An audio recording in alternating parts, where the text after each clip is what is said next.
Also, I've said this many times, good fences make for good neighbors, good working facilities make for good veterinary clients.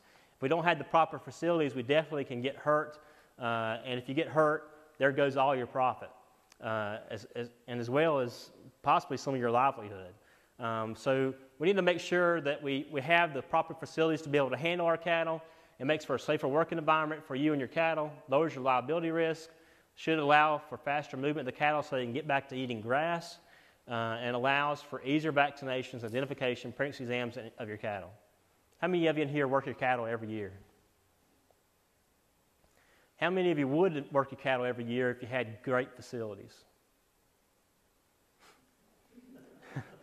That's just how it is, isn't it, Jamie? It's not fun to work those cows if you're dreading it because you're going to end up roping them and tying them to a tree or tying them between two trees, like the last picture. So if your facilities look like this, it's not going to be worth it, or you're not going to be looking forward to vaccinating your cattle and trying to do some things to improve your herd.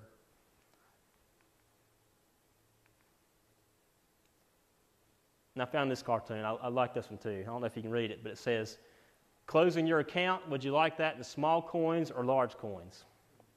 Y'all ever feel like that? So we want to do some things that are hopefully going to put more coins in our pocket, more coins in the bank. And in order to do that, we need to decide what time of the year we'd like to have your cattle calve. Just a show of hands, how many of you have most of your cows calve in the fall? How about the spring? How about year-round? Okay. So really the best thing to do, if we really wanted to think of this as a business and really want to improve on our business, we need to try and get our cattle calving in a calving season, a defined calving season. We need to say, okay, this is the time of the year that I want my cows to calve.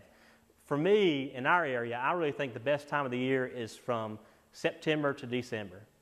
Those are the best months.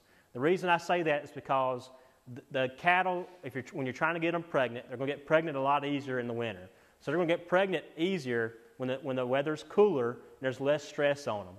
So typically from, say, the end of November to Valentine's Day. So if you just think of it, I like to think of it from Thanksgiving to Valentine's Day. That's a great time to have your bull in, because that gives you a defined calving season from September essentially until Thanksgiving. So if you put your bull in that time of year, it also allows you to market your calves during the highest, during the season, during the marketing season, when prices are at their highest, which in our area tends to be May, June, July. That's when the mountain boys are really trying to buy up calves and get them up here on that grass and put some weight on them. So if you're asking me what my opinion is, that's the best time in our area, I think, to try and have our cows to calve. On my personal herd, we have seed stock, and we have actually a fall and a spring calving season. And actually, if you have a lot of herds and you want to you have a lot of numbers, and you really want to try to maximize your numbers and try and hit markets at different times in the season, you actually can save bulls by splitting into two seasons.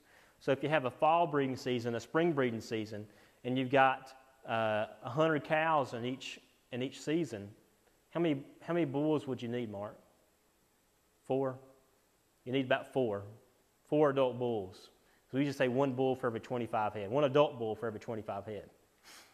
Now, if you had, let's say those same 100 and 100, so now you got both of them, 200 put into one calving season, how many bulls are you going to need, Mark? You'll need 8. So you can kind of tweak some of these things. I'm not saying you need to set in on one, but what I am telling you is decide what your calving season is, and you make the decisions for the cows. Don't let the bull make the decision. Don't leave the bull in there year-round and have him make those decisions for you. Because it's also going to allow us to do this. It'll allow us to, let's see, I skipped ahead.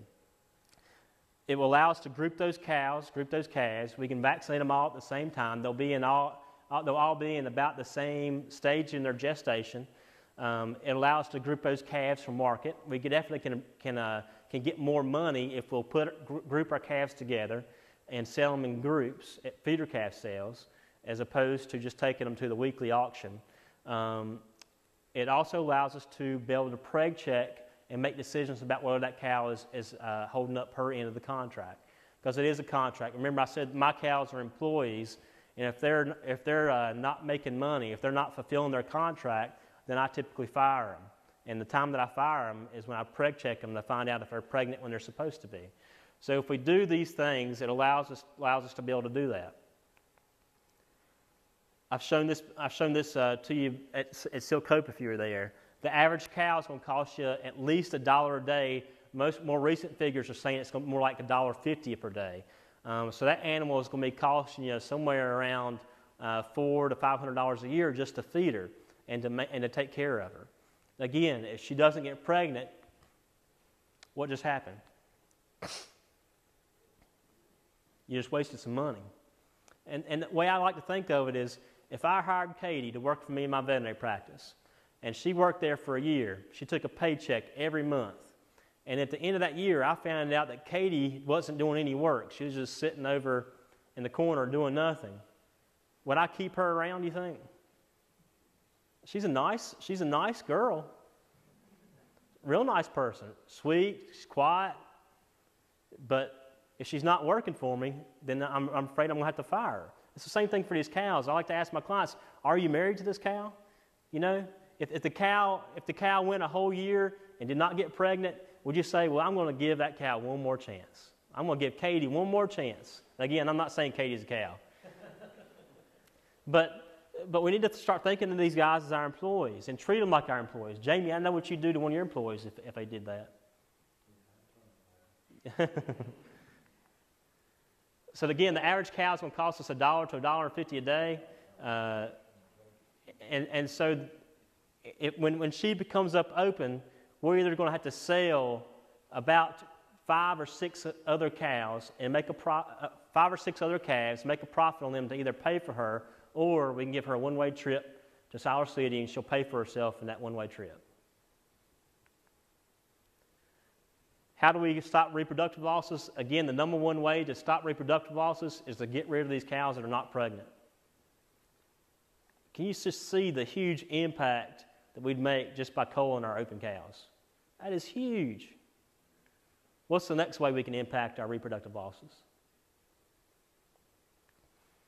Look, if we took these out right here, this one, that'd be 2 small pieces of pie. I mean, it'd be hard for all 20 of us in here to split those.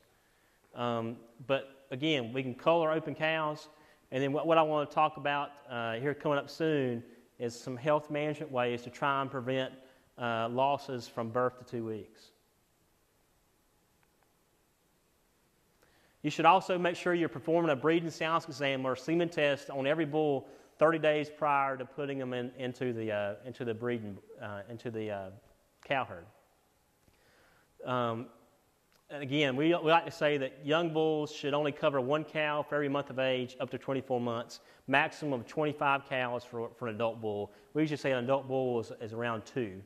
Now, some of them are slower maturing. If you're a limousine guy, those bulls tend to mature a little bit slower. If you're a longhorn breeder, they tend to mature a little bit slower. So keep in mind there are some breed differences, but for the most part, this pretty well holds standard. And the story that I like to tell people is that I had a purebred client at one time that had stuck a bull in with some heifers. You know, heifers usually are very fertile. And these heifers were all in good body condition, great shape.